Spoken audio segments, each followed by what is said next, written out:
রবীন্দ্রনাথ ঠাকুর লহ প্রণাম, রবীন্দ্রনাথ ঠাকুর লহ প্রণাম, বিশ্বকবি রবীন্দ্রনাথ ঠাকুর লহ প্রণাম, বিশ্বকবি রবীন্দ্রনাথ ঠাকুর লহ প্রণাম।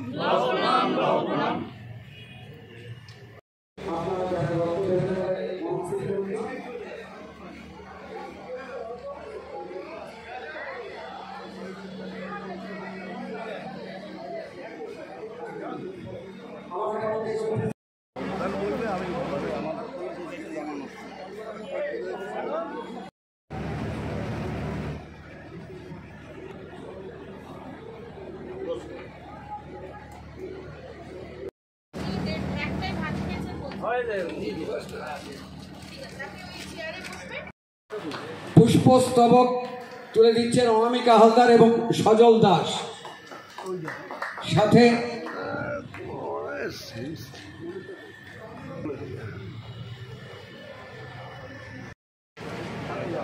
আবক্ষ মূর্তিতে মাল্যদান করছেন এইমাত্র রবীন্দ্রনাথের আবক্ষ মূর্তিতে মাল্যদান করলেন উত্তর চব্বিশ পরগনা নোয়াপাড়া বিধানসভার মাননীয় বিধায়ক শ্রীমতী মঞ্জু বসু। আমাদের মধ্যে মঞ্জুদিকে আমি একটু আমি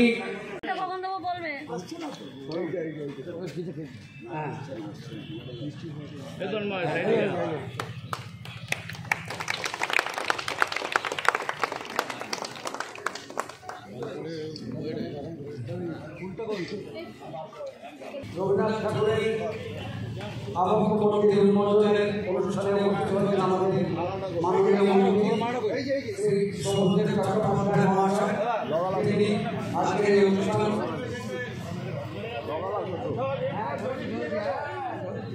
চিত্তরঞ্জন মণ্ডল পঞ্চায়েত সমিতির সদস্য এবং সদস্যতা আহ্বান করে নিচ্ছেন শশী দেবী সাউ পঞ্চায়েত সমিতির সদস্যা।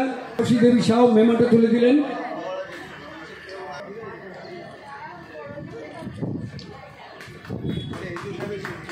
আমি মহকুমা শাসক মাননীয় এবারে মেমেন্টোটা কোথায় উন্মোচন করলে এবং সাংসদ থেকে শুরু করে মন্ত্রী উপস্থিত ছিলেন, কি বলবে এই নিয়ে স্বাধীনতার আগের দিনে? এটা আমাদের বাংলার মুখ্যমন্ত্রী মমতা বন্দ্যোপাধ্যায়ের সংস্কৃতি। আপনারা জানেন যে মনীষীদের নাম একসময় বাংলার বুকে প্রায় হারিয়ে যেতে বসেছিল। সে জায়গায় দাঁড়িয়ে বাংলায় মমতা বন্দ্যোপাধ্যায়ের দায়িত্ব নেওয়ার পরে শুধু ব্যারাকপুর টু পঞ্চায়েত সমিতি নয়, সারা পশ্চিম বাংলার বুকেই আজকে মনীষীদের নতুন করে জাগিয়ে তোলার চেষ্টা করছে।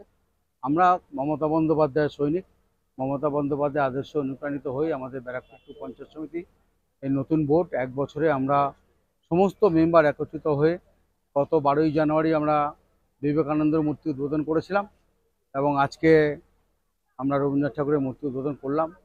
আমাদের একটাই ইচ্ছা যে বাংলার মানুষ এই সমস্ত দেখে যদি একটু উদ্বুদ্ধ হয়, যেন এই মনীষীদের জীবনী পড়ে তারা যদি একটু অন্তত সমাজের প্রতি সচেতন হয়, সেটাই আমাদের বড় পাওনা। হ্যাঁ, আজকের 1 বছর হলো দল আমাকে দায়িত্ব দিয়েছে। আমরা পঞ্চায়েত সমিতির 18 জন মেম্বারকে নিয়ে চেষ্টা করছি আমাদের ক্ষমতার মধ্যে থেকে যত রকমভাবে পরিষেবা দেওয়া যায় বাংলার আমাদের ব্যারাকপুর টু পঞ্চায়েত সমিতির অন্তর্গত যত মানুষ আছে আমরা চেষ্টা করছি সেই সমস্ত মানুষকে পরিষেবা দেওয়ার। দেখলাম যে জেলা পরিষদের সভাধিপতি এসেছিলেন এবং তিনি অবশ্য প্রশংসা করে গেলেন যে কোভিড 1 বছরের মধ্যে কোভিড এবং কোভিডের টিম 1 বছরের মধ্যে এই ভিডিও অফিসের চেহারাটা পাল্টে দিয়েছে। কতটা গর্ব অনুভব করেন? এটা তো স্বাভাবিক। দেখুন, আজকে আমরা সবাই মিলে কাজ করেছি এবং ভালো লাগছে। আজকে অফিসটা সবাই প্রশংসা করছে, প্রশংসা শুনতে সবারই ভালো লাগে।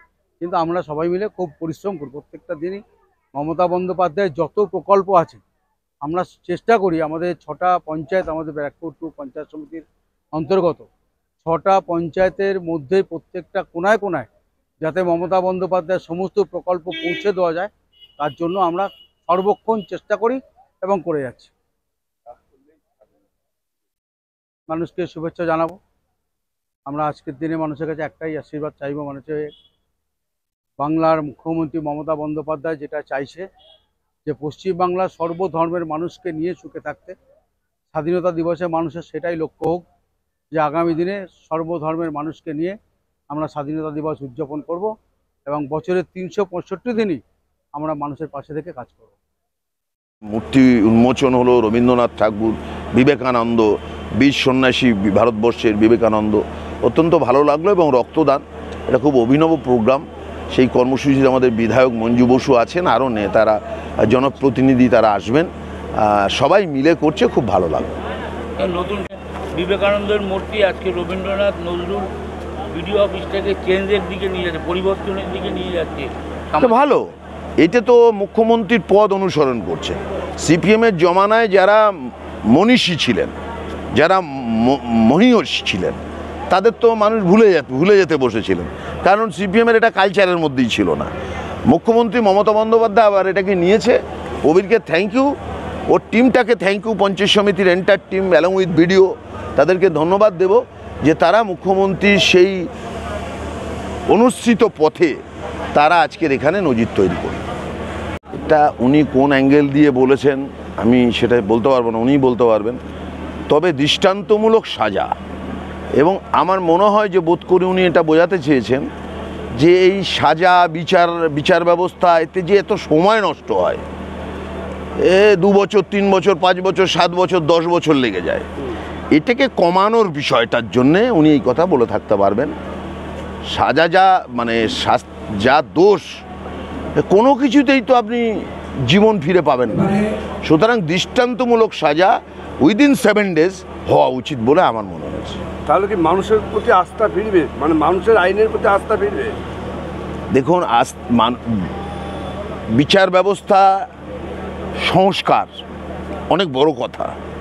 সেই সংস্কারের মধ্যে আপনি কোর্টে কোর্টে যদি যান, তাহলে দেখবেন হাজার হাজার মানুষ শুধু দিন নিতে কোর্টে যায়। গেলে 3 মাস পর একটা ডেট, গেলে 3 মাস, কতদিন ঘুরছেন বলছে 17 বছর ঘুরছি। এটা তো একটা কোনো সভ্য দেশে এই জিনিস হতে পারে না। আমি সম্মানীয় বিচার ব্যবস্থার প্রতি সম্মান সশ্রদ্ধ প্রণাম রেখে বলছি, যারা এই বিভাগটা দেখাশুনো করেন তাদের এই বিচার ব্যবস্থা একটা আমূল সংস্কার দরকার, যাতে করে অতি শীঘ্র যে কোনো সমস্যার নিষ্পত্তি বা চূড়ান্ত সমাধান মাননীয় বিচারক মণ্ডলীরা দিতে পারে। আজকের এই ঘটনাটাকে কেন্দ্র করে আজকের রাত্রে 11টার পর থেকে আজকের রাত মেয়েদের দখল, এই স্লোগান দিয়ে আজকে বিভিন্ন জায়গায় মেয়েরা রাস্তায় নামছে, কি বলবেন? নামতেই পারে।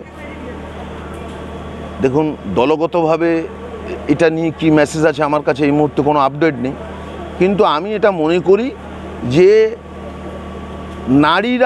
মহিলারা রাস্তায় বেরোবেন তাদের নিজেদের বিষয়, ওটাকে আমি ছোট করে দেখছি না। প্রত্যেক মানুষেরই পথে নেমে আন্দোলন করা, প্রতিবাদ জানানোর অধিকার আছে, আমি বলার কে। কিন্তু আমি এটা মনে করি যারা আমরা পুরুষ, ভদ্রলোক, ভদ্র মহল, তাদের একটা দায়িত্ব আছে যে রাত বেরাতে সেই ভারতবর্ষ নিশ্চিত হোক। বাংলার একটা ঘটনা দিয়ে আমি বলছি না, বিগত 10-11 বছরের যদি ব্যাপারটা হয় তাহলে দেখা যাবে যে ভারতবর্ষের প্রত্যেকটা মা বোন রাত্রির 12টা 1টা 2টোর সময় একা একা নিরাপদে সসম্মানে যেন গন্তব্যস্থলে পৌঁছতে পারে, সেই দেশ চাই। এরা হচ্ছেন আমাদের সারা বিশ্বের মানুষের কাছে আমাদের পরিচয় করিয়ে দিয়েছেন যে আমাদের দেশের সংস্কৃতি, আমাদের দেশের শিক্ষা, আমাদের দেশের অতীত আমাদের পৃথিবীর সমস্ত দেশের থেকেই উন্নত। একসময় পৃথিবীর মানুষ ভাবতো আমাদের এখানে জঙ্গলিরা থাকে। রবি ঠাকুর এবং স্বামীজি গিয়ে বোঝালেন যে আমাদের দেশে 4000 বছর আগে যা লেখা হয়েছে তা পৃথিবীর কোনো জায়গায় লেখা হয়নি।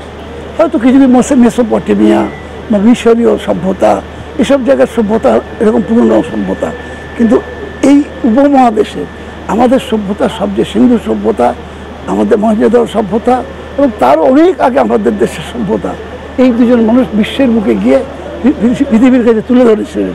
তাহলে বিশ্বের মানুষের ধারণা ছিল এদেশে জঙ্গলি মানুষরা থাকে।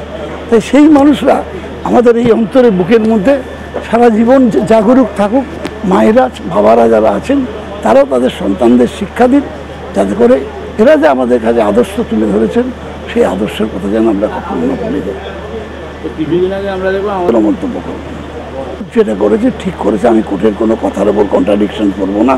মমতা বন্দ্যোপাধ্যায় বলেছিলেন যে আমি সিবিআই দেবো, কোর্টের আগেই দিয়েছেন, কোনো অসুবিধা নেই তাতে। কিন্তু আমার বক্তব্য হচ্ছে, আমি ডাক্তারদের কাছে সবিনয়ে তাদের কাছে হাত জোর করে প্রার্থনা করছি যে তারা আন্দোলন করছেন, করুন, তাদের দাবি নিয়ে লড়াই করুন, কিন্তু দয়া করে যেসব গরিব মানুষগুলো যাচ্ছে তাদের পরিষেবাটা বন্ধ করবেন না। আপনারা অল্টারনেটিভ ওয়েতে করুন, যদি কিছু লোক আন্দোলন করছে করুন, কিন্তু এত মানুষের খুব কষ্ট হচ্ছে, এটা থেকে আপনারা বিরত থেকে মানুষের পরিষেবাটা চালিয়ে যান। আপনারা তো ডাক্তার, আমার ডাক্তার ভাই, ডাক্তার বোনদের কাছে আমার আবেদন। পঞ্চায়েত সমিতির 1 বছর পূর্তি হলো এবং 14ই আগস্ট ঠিক স্বাধীনতার প্রাককালে এরকম একটা মূর্তি উদ্বোধন প্লাস এরকম একটা অনুষ্ঠান, কি বলবেন? না, খুবই প্রশংসা করব। রবীন্দ্রনাথ ঠাকুর বাঙালির সবচেয়ে গর্বের মানুষ। বাঙালির অস্তিত্ব কবিগুরু রবীন্দ্রনাথের সাথে যুক্ত।